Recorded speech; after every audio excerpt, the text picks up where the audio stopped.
ഇപ്പം നമ്മുടെ സോഷ്യൽ മീഡിയയിലൊക്കെ ട്രെൻഡിങ് ആയിട്ട് പോയിക്കൊണ്ടിരിക്കുന്നത് ചക്കക്കുരു വെച്ചിട്ടുള്ള പല വെറൈറ്റീസ് ആയിട്ടുള്ള ഡിഷസ് ആണ്.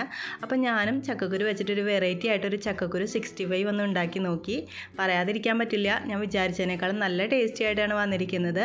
അപ്പോൾ ആ ഒരു റെസിപ്പി നിങ്ങൾ കൂടിയായിട്ടൊന്ന് ഷെയർ ചെയ്യണേ. അപ്പം നമുക്ക് ചക്കക്കുരു 65 തയ്യാറാക്കാനായിട്ട് തുടങ്ങാം. അതിനായിട്ട് ഞാനിപ്പോൾ ഏകദേശം 25ഓളം ചക്കക്കുരു എടുത്തിട്ട് അതിൻ്റെ തൊലിയൊക്കെ കളഞ്ഞതിന് ശേഷം നീളത്തിൽ രണ്ടായിട്ട് മുറിച്ച് വെച്ചിട്ടുണ്ട്. ഇനി ഇതിലേക്ക് നമുക്ക് കുറച്ച് സ്പൈസസ് ഒക്കെ ആഡ് ചെയ്ത് കൊടുക്കണം.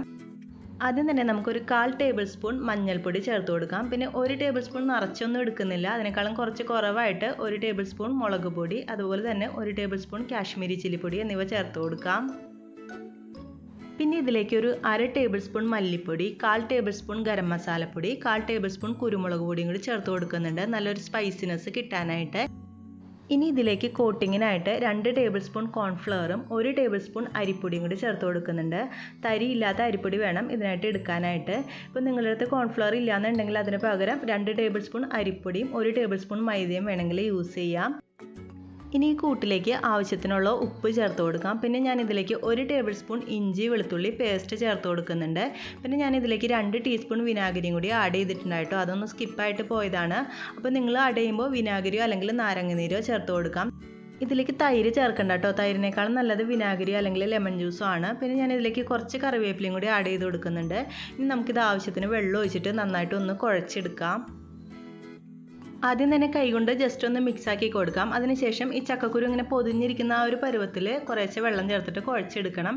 വെള്ളത്തിൻ്റെ അളവ് കൂടി പോകരുത്, ഇങ്ങനെ പൊതിഞ്ഞിരിക്കുന്ന ആ ഒരു പരുവത്തിൽ വേണം കുഴച്ചെടുക്കാനായിട്ട്. വെള്ളം കൂടിപ്പോയി കഴിഞ്ഞാൽ ചക്കക്കുരു ഫുള്ളായിട്ട് ഇങ്ങനെ കോട്ടായിട്ട് വരില്ല. അപ്പോൾ വെള്ളത്തിൻ്റെ അളവ് എന്തായാലും നിങ്ങൾ ശ്രദ്ധിച്ചിട്ട് വേണം ചെയ്യാനായിട്ട്.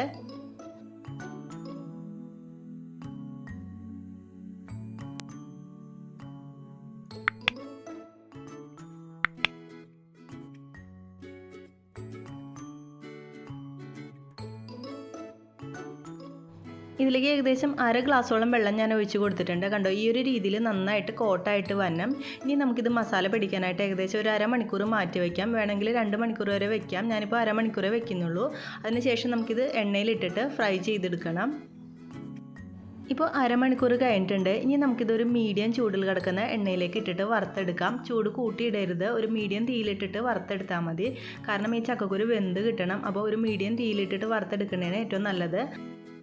ഈ ചക്കക്കുരു ഓരോന്നായിട്ട് വേണം എണ്ണയിലേക്ക് ഇട്ട് കൊടുക്കാനായിട്ട്, അല്ലെങ്കിൽ ഒട്ടിപ്പിടിച്ചിരിക്കും. ഈ ചക്കക്കുരു ചേർത്തതിന് ശേഷം അപ്പോൾ തന്നെ ഒന്ന് ഇളക്കി കൊടുക്കരുത്. ഒരു 2-3 മിനിറ്റ് കഴിഞ്ഞതിന് ശേഷം മാത്രം ജസ്റ്റ് ഒന്ന് ഇളക്കി കൊടുത്താൽ മതി. തീ കുറച്ചിട്ടിട്ട് നമ്മളിത് തയ്യാറാക്കിയാൽ അധികം ക്രിസ്പി ആവില്ല. അപ്പോൾ ഒരു മീഡിയം തീയിലിട്ടിട്ട് നന്നായിട്ട് മൂത്ത് വന്നതിന് ശേഷം കുറച്ചൊന്ന് തീ കൂട്ടിയിട്ടിട്ട് നമുക്കിത് വറുത്ത് കോരിയെടുക്കാം.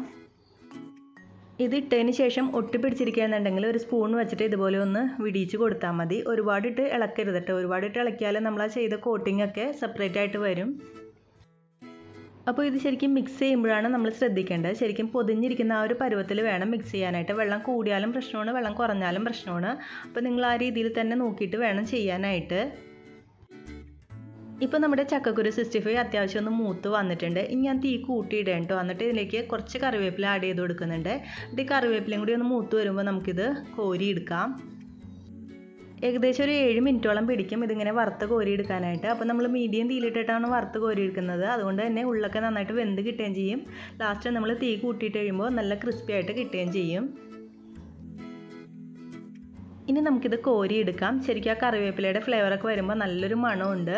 അപ്പോൾ ഇത് ചൂടോട് കൂടിയിട്ട് വേണം കേട്ടോ കഴിക്കാനായിട്ട്. ചൂടാറിക്കഴിഞ്ഞാൽ ഇത്രയും ടേസ്റ്റ് ഉണ്ടാവില്ല.